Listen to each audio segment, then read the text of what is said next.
Hello and welcome to the Otaku Network podcast. My name is Steve. And I'm David. And we are into week 11 of the 2024 spring season. So we will start with episode 11 of Seiyuu Radio. So the pressure is mounting for Yumiko to do a really good job in the final episode that her character will appear in the mecha anime. The pressure is crushing, you would say.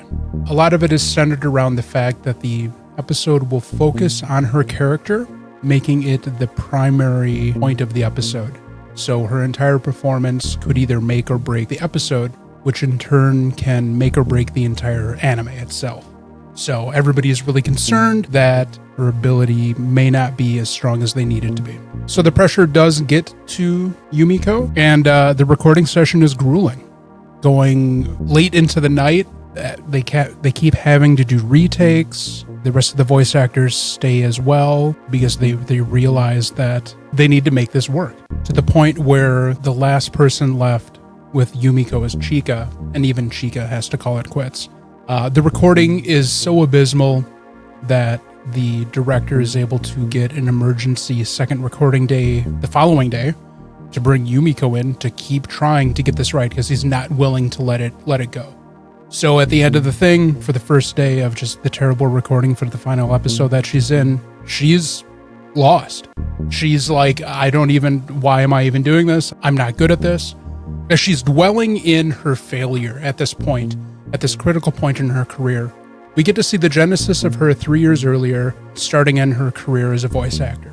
She had convinced her mother and grandmother to allow her to join a camp for newbies run by the agency that she would eventually become part of. During the training camp, she's offered the rare opportunity to audition for an anime that's looking for mostly newcomers, and she gets it. So that pretty much turns her into a semi-professional voice actor.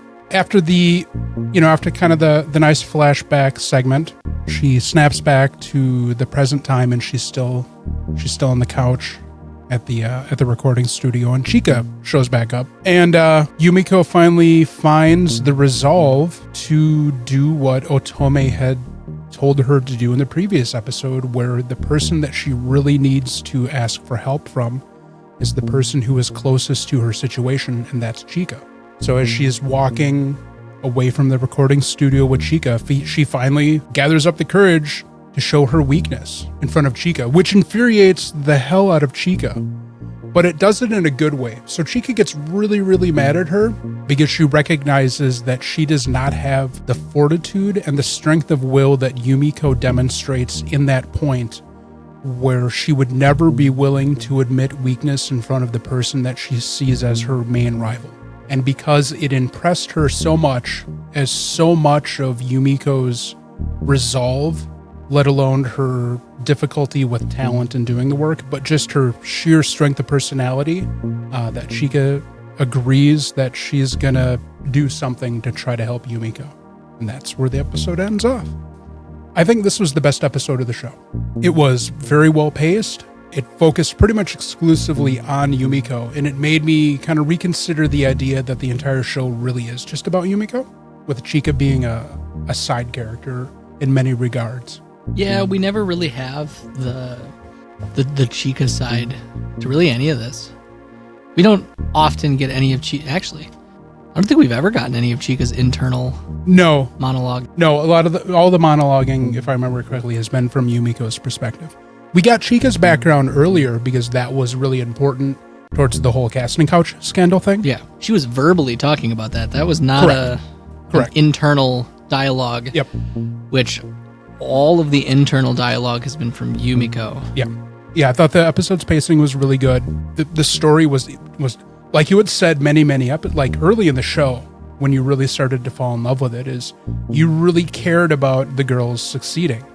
And I think this episode, only with Yumiko's perspective, really hammers that into the viewer's consciousness, is you need to care about her succeeding even though she's failing so miserably. I felt upset watching this episode. Watching her fail again and again and again and again. Yeah, I was just like, it was just like, girl, come on, please. Yeah, and there was the point where she was like, you thought she was just gonna break down and leave. Yeah. She thought she was gonna freeze up Yeah. And that was just going to be the end of it. Mm-hmm. No, there was a lot of like, girl, please just do the thing. Please act well. There was one line that Yumiko had said internally that I think was really poignant, kind of brings some things into perspective.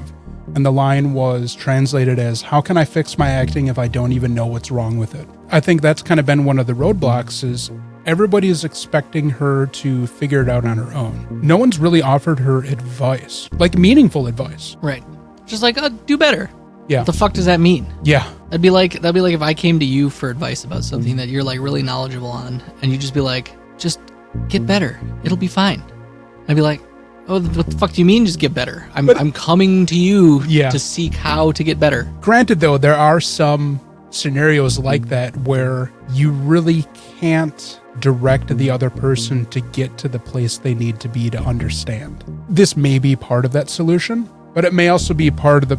As somebody that teaches like a really difficult subject in college, I have successfully taught all levels of people. Like people that don't get it for a huge majority of the time, and then eventually it just kind of snaps into position. Sure. And then there's other people that as soon as I say the words in class, they're just like, I get this. And the old adage of everybody learns in different ways. Right. At no point along the way was I like, just get good or get better. Yeah. I give them advice on how to get better. Yeah. Like I show them how to do the problem. I explain different ways of doing the problem. I'll explain things around the problem. I'll compare it to real life anecdotes. Mm-hmm. Like I try my best to hit every learning style possible.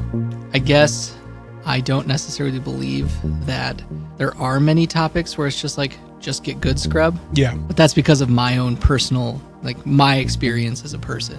And I guess that's why I get so frustrated with this episode in particular. It's because like nobody's trying to teach her or show her how to do better, or even explain what's wrong. Yeah. So that she can fix it. Whereas when I'm trying to explain to somebody what's wrong, I'll tell them what's wrong and how they can fix it in like a series of different ways. Granted, what I'm teaching is very technical, very math orientated. But in the same vein, like... There's going to be technicalities to this. But even when I teach people how to paint, I don't just say, get good. I tell them, like, exact things that they can do to get better. Yeah. When it does come to a thing of you just need repetition, mm-hmm. I tell them how to do those, like, what repetitions they should do to get better, based on what I see from their painting. So we may be angry at them for not actually helping her, but we also have to kind of step back and realize that this is intentionally done through the plotting of the show. Right, but I can still be fucking angry. Yeah, I mean, I don't think this is an indicator of what the reality of being a voice actor is like in a situation like this. Oh, I fully realize it. Yeah. It's just these people are terrible. These people are terrible. It's the forced drama, the conflict. Yeah. They shall burn in hell. It's hard to say if, I mean, the next episode, just on time constraints, has to be the final episode. Yeah. Because it's going to be the last week of the month. Well, yeah. I think episode 12 is going to be the end of the show, but it's hard to see what the end is going to look like. Beyond it being her finally having a catharsis and succeeding, mounting the summit that's of the path in front of her that she's been struggling with for pretty much the entire show, because a lot of the internal conflict has just been her inability to perform to the level that she needs to perform. Again, returning to the idea that Yumiko truly is the main character of the show. And then hopefully we'll get a little bit of romance at the end, but something, maybe, I don't know, who knows? We'll see. I doubt it.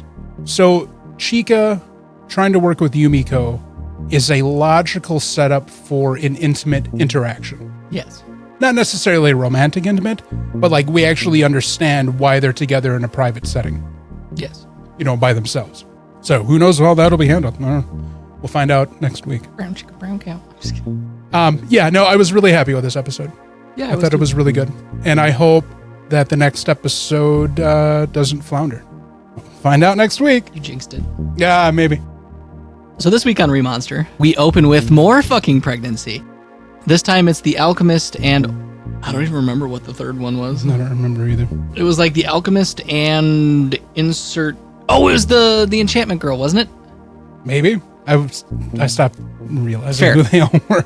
I mean, The not blonde girls the that are twin with cooks is easy to figure out. The nameless, as of still, redhead, easy to figure out. The rest of them, it just kind of blurs for me. Yeah.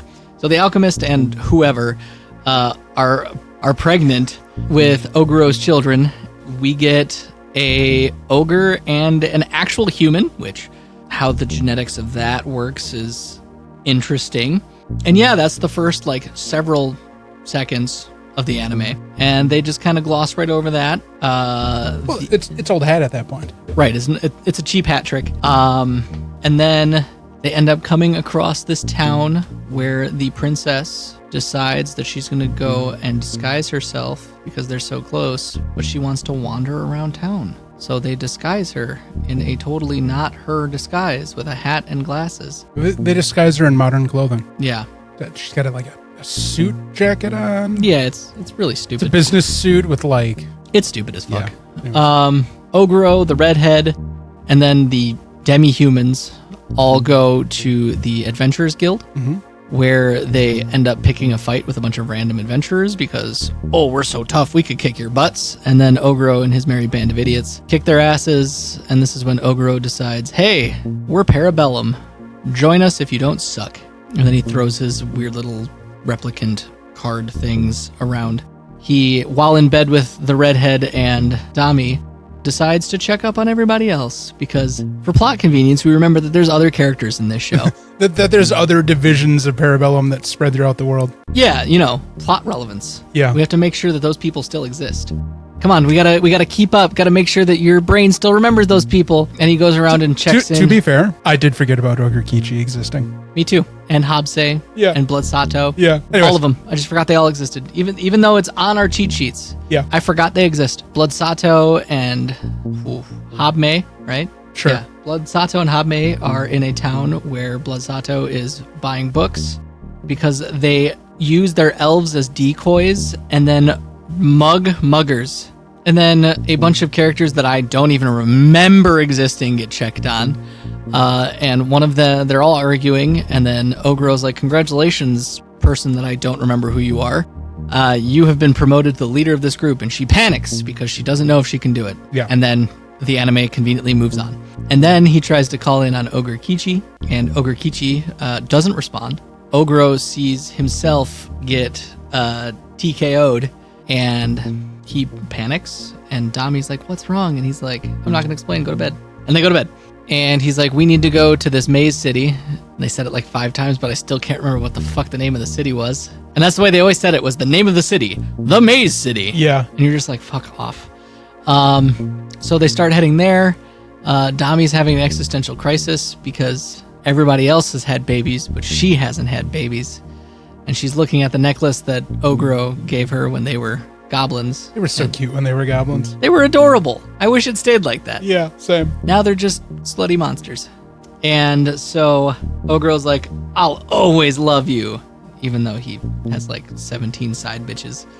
They kind of gloss over the rest of that trip, and they get to the maze city, and I really lost track of what was going on because I thought they were having a flashback, but it wasn't a flashback because they went to go talk to the mayor, and then There were people panicking, talking about this really strong monster in the maze. yeah, and it turns out it was Ogre Kichi. Ogre Kichi, who evolved into a Minotaur. Giant ass Minotaur. Also, my Crunchyroll was freaking out because I was watching it on my phone in bed, and what was happening during the 11th episode is that all of the captions for the 10th episode were being overlaid. Oh no.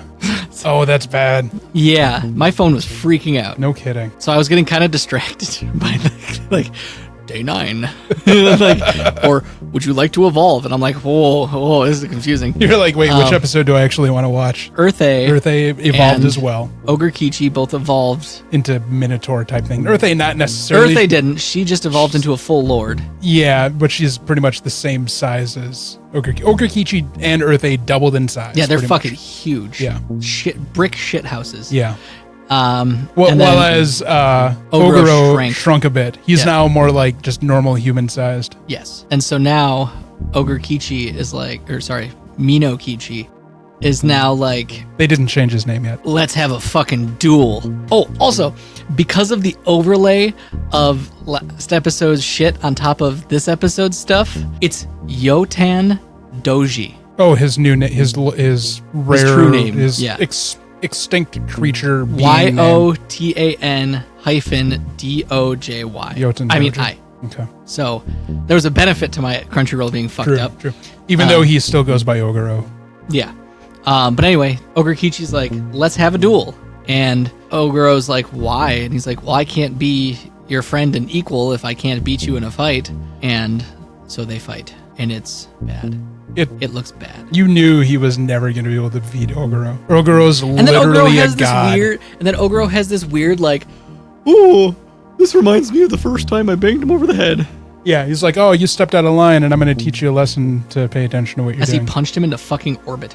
This anime is just getting stupider and stupider. Episode 11, the side quest plus pregnancies. There's no way they're going to resolve all of this in one fucking episode. No. So we're going to be stuck until at least episode 13. So the thing that I didn't get when they stopped into that new town is how nobody was freaking out that Ogrou was there. He looks like an ogre with just a third horn, but everybody was way chill with him. Don't you mean a fourth horn?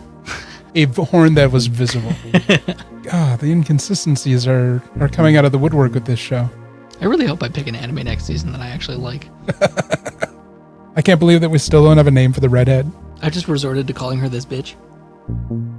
This show just gets so lazy with all the characters that it did. We don't even know what the name of the princess is. No, she said her name. I'm almost positive she said her name. Oh, well, I've forgotten it because they keep calling her the tomboy princess. Which is, well, he does it in his brain. I think that's the only time we ever really reference it is when he's Fair, but monologuing. like, I forgot because they'll say the character's name once. Yeah. And then never, and we don't know what the trio of demi-humans are either. Yeah, the ones that are they with don't have names Ogrou. either. We might have gotten their names when they got introduced. But in the it episode reinforces after the point again that they don't repeat their names enough for me to fucking remember what their names are. Because it doesn't really matter in the end. Just like but they'll repeat But like the name of the city 4 times and we're never going to see the city again. Exactly. Other isekais that I actually enjoy, you hear the side characters' names enough that you still remember the side characters' names, even if it's only seeing them for an episode. Yeah. With Remonster, I saw this character like 3 episodes ago, and I'm like, I don't fucking remember what you did. Like, That's because everything is throwaway in Remonster. The only thing that matters is what Ogrou is doing. but it's like you can do isekais so well. And like this I is know that. I know you don't like it, but Yeah, there's but such glowing examples of good Sure, isekai. I can recognize quality even if I don't enjoy the storytelling. And like Sword Art to me is super good quality anime. Sure. Like it's got the stuff that I want. It scratches my itches. It makes me happy, and it's fun for me. It's fun to watch. I feel emotions like when characters die in the show. Oh my god, there were so many times where a character would die in Sword Art, and I would call Bridget crying, being like, "This character fucking died," and with this character, if they all fucking died, I wouldn't care.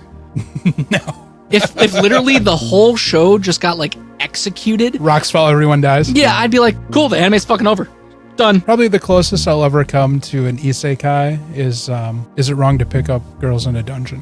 Which is not an isekai, I like that anime. but it's a really, really enjoyable I've story. only watched like half the first season though, because I got really busy. Season 3 is the best. Fair. Season 4, yeah. But like, Season 3 was really good. I went into this thinking like, this looks cool. It looks interesting. It like had a similar mouthfeel, if you will, to how the first time me seeing Sword Art Online was. I was like, oh, this could be really interesting. This Yeah. looks cool. Like the title card brought me in. Yeah. The description was like, this could be interesting. And I'm so disappointed. Just every time I roll my eyes, every time something happens, like, of course this did. And like, Kirito's overpowered.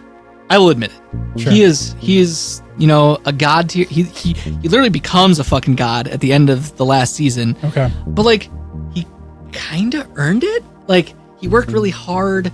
People he loved died.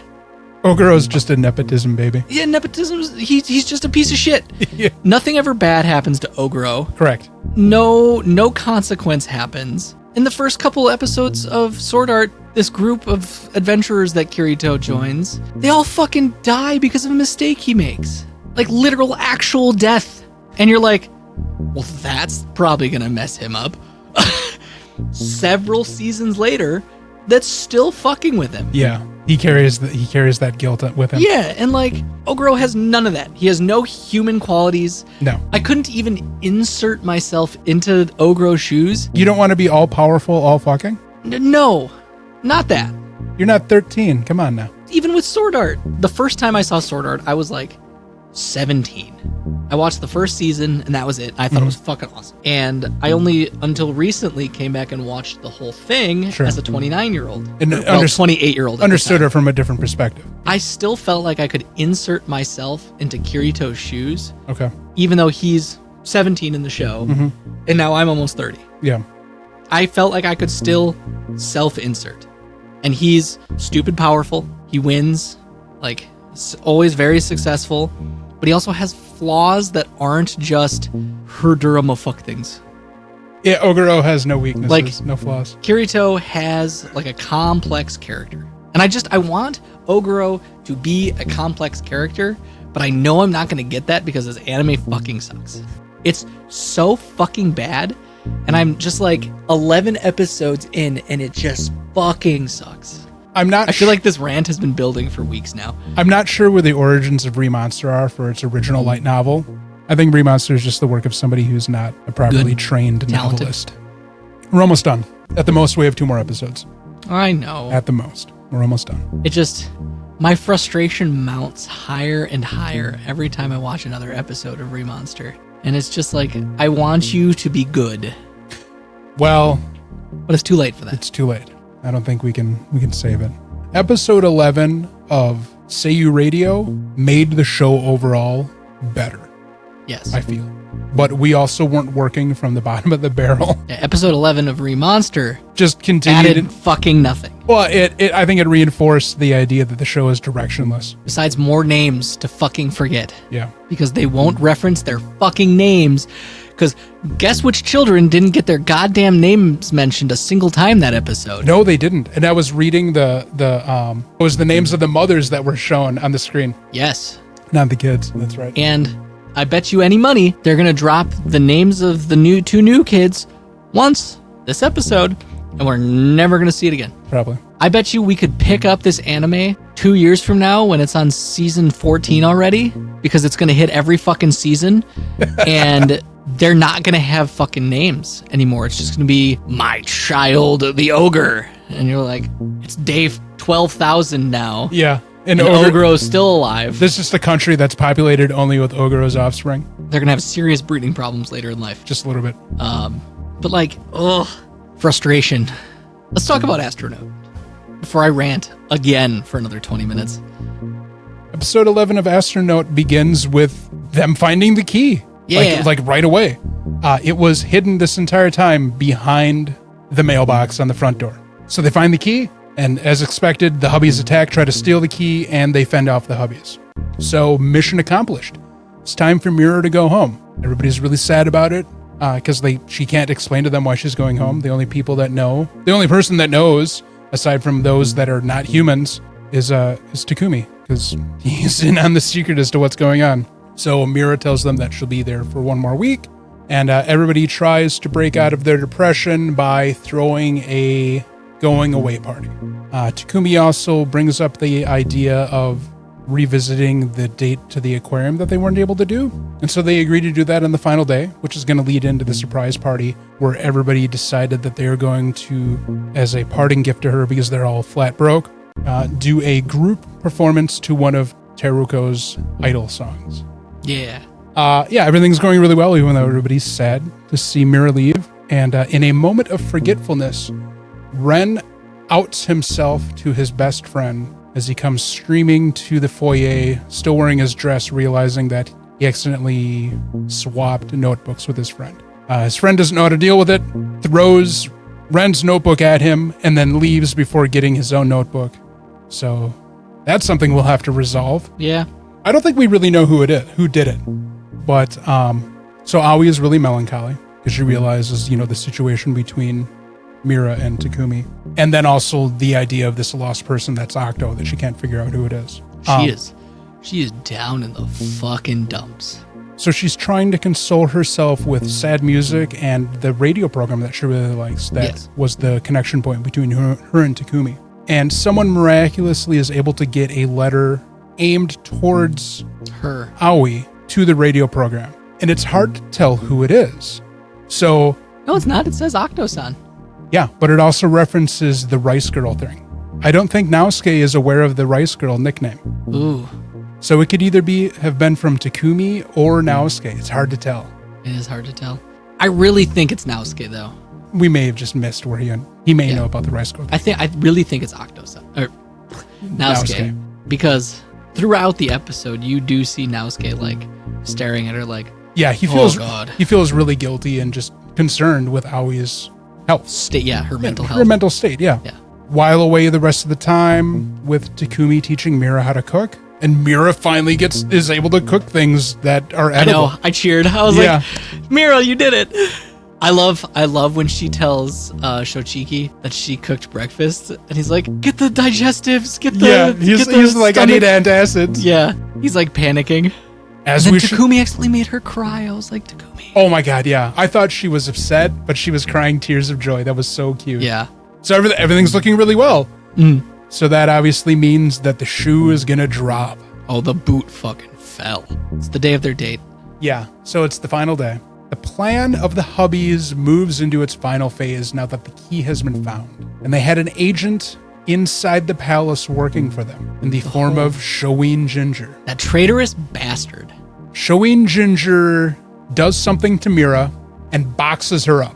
Like, I don't know if he like hits her with something to kind of stun her a little bit, but she's out of it a little bit. Like, he easily gets her in the giant cardboard box. And he hastily tries to leave Astro Note, pushing Mira in the box on a little cart. Yeah, on a dolly. Runs into Takumi on the way out, and he's so frantic, Takumi realizes that something's not right. Scuffle ensues, Mira busts out of the cardboard box, and Takumi goes Super Saiyan on Shoin Ginger's ass. After he gets his ass kicked by all of Shoin's.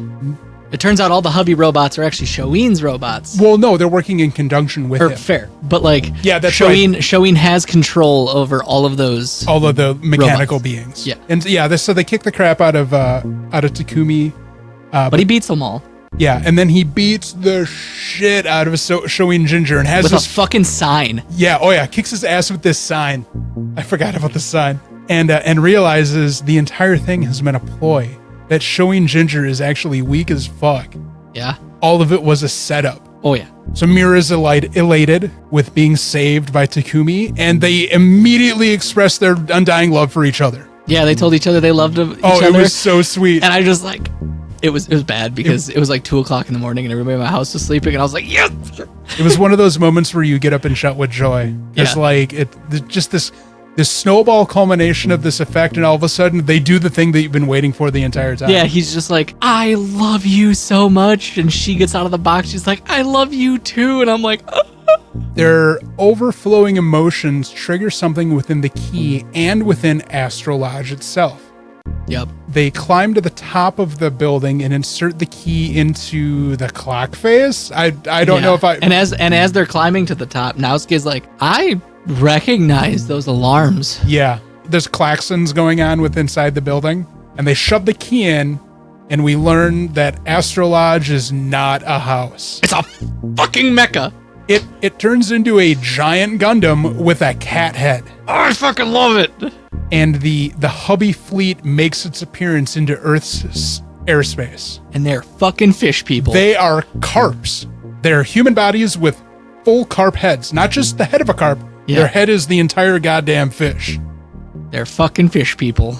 The episode ends with the mecha that was previously Astro Lodge flying through the atmosphere to meet the hubby fleet in orbit. Yeah. So this episode fucking rocked when I got to the house transforming into... Wait. And importantly, Naosuke reveals the reality of what he is to Aoi. Oh yeah, he grabs her and he's like, yeah, I got you, Aoi-chan. As everything's transforming, she like starts to fall down this chute, and he's there, and he just reaches out his hand, and he's just talking. So I think he goes, don't worry, I got you, Aoi-chan. Yeah. So everybody knows what's going on. Well, everybody knows that shit is not normal. Yeah. And that was one thing we were wondering about, is how much was going to be exposed when everything concluded. And it turns out that everybody's getting trauma. I was waiting for them to do a cut down the seam to see the old woman losing her mind watching the building transform into a giant mech. That would be hilarious. I was totally expecting that. Oh my god. And so at first I thought it was just a spaceship, it was just her mom's spaceship. Yeah. But then it rises out of the ground and it's a whole fucking mech, and I'm just like, this is fucking awesome. Yep. Who expected this slice of life to be a Gundam? Oh my god, yeah. This whole unseen series of events, which we keep talking about the show, is it just keeps coming up with new shit to throw us in different directions. It's fucking awesome. I love it. So it made me think about a fourth option for how the series ends. Takumi could just go back to Wid with her. Especially now that we found out that Shoin is a piece of shit. Oh yeah. Oh my god. I think Takumi. Takumi is going to be the queen consort of Wid. It's going to happen. Maybe he'll be the king consort or whatever. Yeah, whatever. But what I think is going to happen is that Mira is going to push for a more normal lifestyle for the royalty of Wid. Yeah, and there may be a chance that Earth and Wid form an alliance. Maybe. I think. There has been especially because the Hubbies are directly attacking Earth now. Yes. I think the Wid are going to have to protect Earth so that they don't get annihilated by the Hubbies. Because of technology, or anybody else, because the technology is so far behind what it needs to be. But Earth is now on the galactic map. Yeah. Because the Hubbies are attacking it. Yep. And obviously this isn't the entirety of the Hubby population. No, this is just a strike force. Right. So they know where it is. It is now a hostile target. And I think along the lines somehow, Mira and Takumi are going to establish some kind of alliance or something with Earth, but it could to be protect it. It could be something that's or it could be a secret thing, how in Avengers, they have that's not Avengers, but there's Transformers. How there's that secret government agency that works with the Autobots to defend against the Decepticons. They do a similar thing in the Tenchi Muyo franchise. Fair. Where Tenchi is essentially one of the royal family of the Galactic Empire, but he resides on Earth, but nobody on Earth really understands that they're in the middle of this huge galactic thing. Or how in Hellsing, there's the secret agency that hunts vampires. Yeah, of course. There's always the hidden things. I think Earth at the end of this is going to become a part of the galactic stage. Anything is possible at this point, honestly. Right. We thought that Shochiki was going to be witty. We thought that... Well, that was an idea that we floated. I don't know how serious we were thinking. You thought the Hubbies were going to be 12 inches tall. That's right. I had messaged David as I was editing episode 10. I had a sudden idea that it would be really funny if the Hubbies showed up and they were 6 inches tall. They presented themselves as these formidable beings, but then they show up and you pan back and they're just standing on top of desks like little figurines. To be fair though, we still don't know how tall they are. They could be short as hell. They could get to outer space and their ships are this big compared to the giant fucking mech. Yes. And mech is huge. And then Mira just goes, and then they're dead. Okay, so we say mech, but this thing is really the size of Voltron. Yeah, Voltron. But it looks like a Gundam, but its head is a cat head, because, Mira's last name directly references the famous cat temple, Otakuji. But this last episode just threw me through a fucking loop, and I loved it. It was so good. I was ready for this. I wasn't ready. It took me by complete surprise. You didn't know what was... We had no anticipation of what was going to transpire. But I immediately accepted it. Oh, yeah, absolutely. Yep, no, all of this makes complete sense. I'm great with this. Let's keep going. I was wondering how you were going to take the mech. Oh, I loved it. It was so... it was so ridiculous. I was there's a 50-50 that Steve either thinks this is stupid or he thinks it's hilarious. Oh, it's so ridiculous. I love it. So I'm glad we're on the same page. Everything about it. But no, I was just Steve's either going to love this or hate it. I don't know. There's no in between. It's either all love, all hate. No. Oh my god, it was so good. I was so excited that I had trouble falling asleep last night after watching this anime because of how great the ending of this one was. Yeah, they're raring and ready to go. We've got The episode ends with Mira and Takumi in their slick sci-fi spacesuits. Hell yeah. In the cockpit of the cat mech. They're ready to kick the shit out of those fish. Why do I think that the other residents of Astro Lodge are gonna become, they're battle personnel? Yeah, they're gonna take battle stations and they're just gonna fuck up the invaders. Hell yeah. 100%.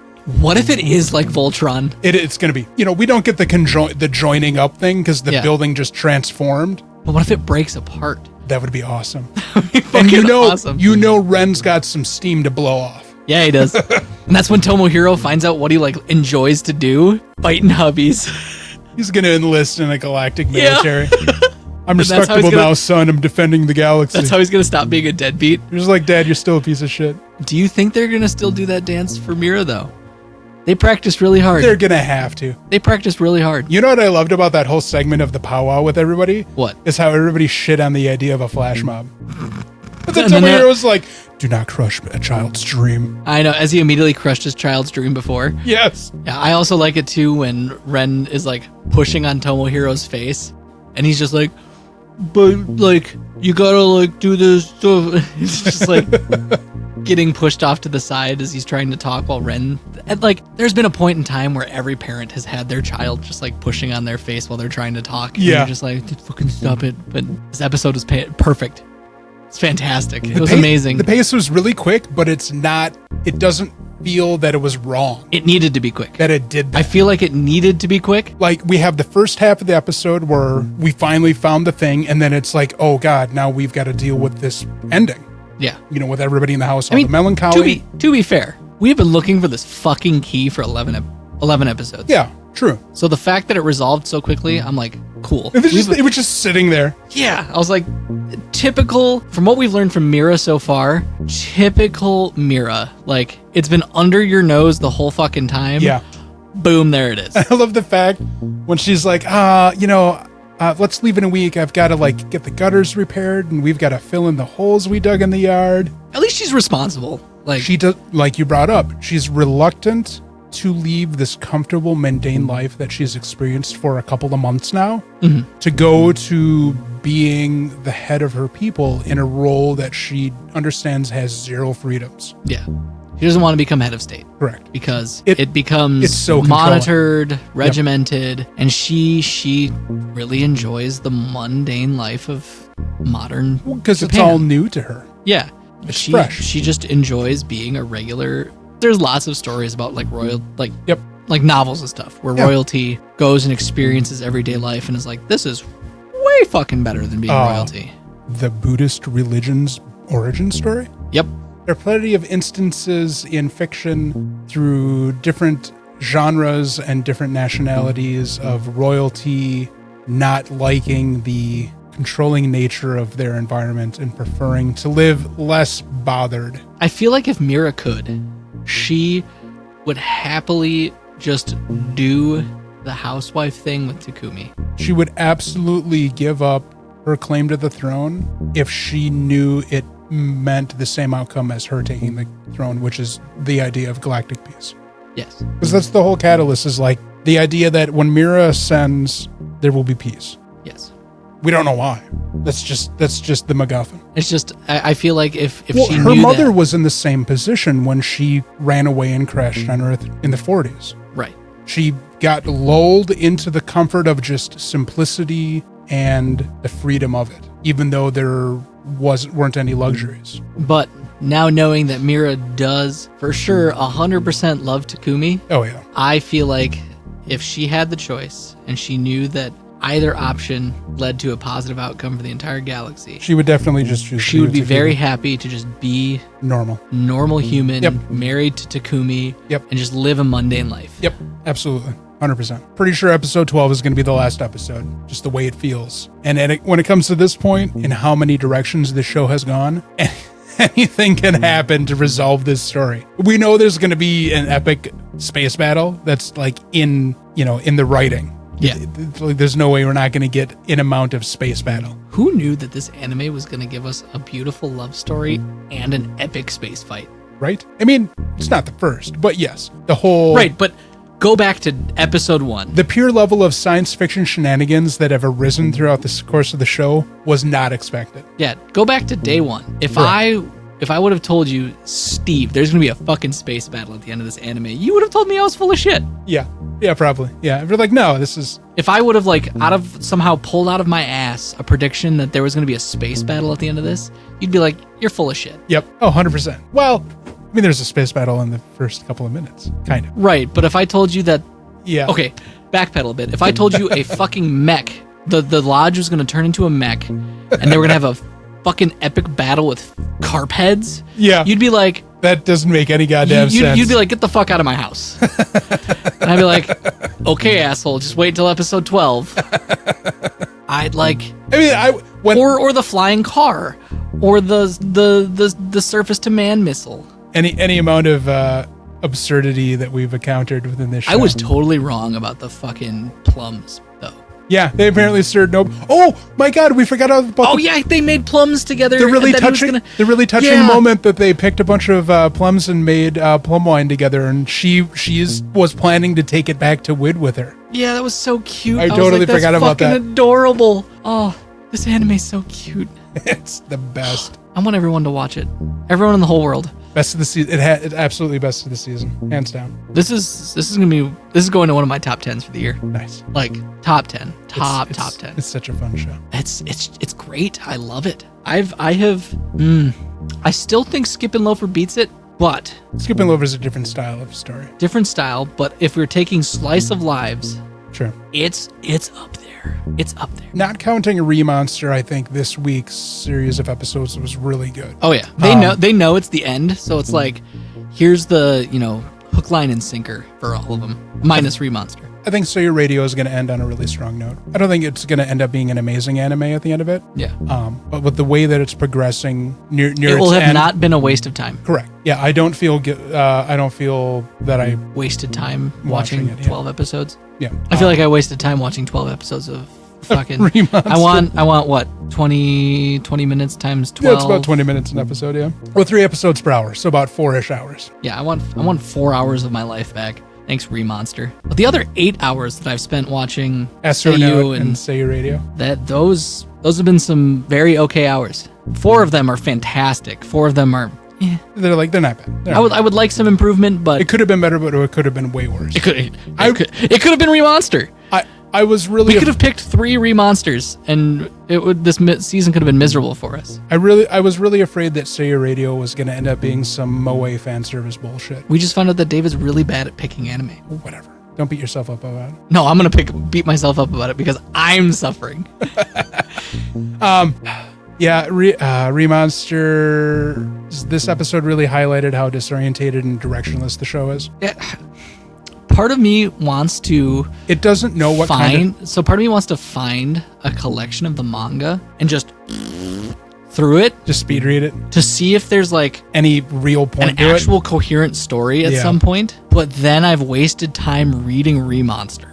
This is true. Because I think there's manga? Yes, there's manga. Manga and light novels. I don't know if I want to just through the manga or if I maybe want to try and read the light novel. Probably not read the light novel. Probably the manga will probably be a quicker read. Maybe we just go to our local anime store and just like pick a volume further in and just and see if there's any story at some point or if it's just still pointless. Ass. Yeah. I hope Astro Note gets a manga eventually. I think it could. Maybe. I'm not going to guarantee, but I could say there's a strong possibility that Astro Note could get a manga. We should be getting a Blu-ray release of it at some point. I'm definitely going to pick up the Blu-rays. You know what one I'll never buy? Remonster. Fucking Remonster. I would even consider buying Seiyuu Radio's manga and a Blu-ray before I bought anything related to Remonster. I wouldn't even pay for a subscription for like pennies a month to read Remonster, but I would pay $5 a month to read Seiyuu Radio. That is the disparaging.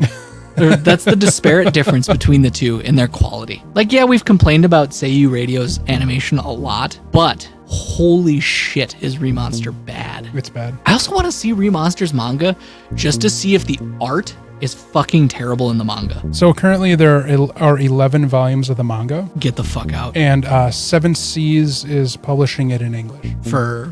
Seven Seas is also who publishes in English Skip and Loafer. No, for which anime? Or Remonster. Oh, cool.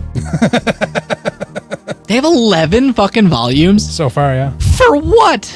Sorry to the people listening for how loud that probably was. I apologize. But like, what do they do in 11 fucking volumes? 'Cause I assume this anime is only the first 4 volumes. I don't know. Because that's usually what an anime is, right? Like, usually 4 volumes of a manga. Maybe, yeah. Because that's what Skip and Loafer was, right? The first 4? Yeah, it was the first 4. Like, Steve, I'm flabbergasted. This is bombastic. I'm using ACT words. That's how disappointed I am in Remonster. I cannot wait to see how Astro Note is going to end. I know, me too. Next week's episode is the final for the spring season, and then we will move into the summer season with a whole new batch of shows to talk about. We're excited to see the end of this spring season. This has been overall pretty good. I'm excited for Remonster to be fucking over. Holy shit, I'm never going back to that anime ever again. If I could delete it from my watch list, I would. Absolutely. So bad. Thank you again, everybody. As always, please like, subscribe, spread the word, write reviews, write comments, you know, whatever. Engage. It's pretty cool. You'll find us on a variety of different social media platforms that are on the ed card that is coming up. And unrelated, if you're a fan of Warhammer and miniature painting, I also have an Instagram that you guys can check out at Enlightened Miniatures, which we can post in the comment or the description of this video. I'm going to put that in the description. Just to check out more of what Steve and I do, if you guys are interested. All right. Thanks for listening, everybody. We will see you next week.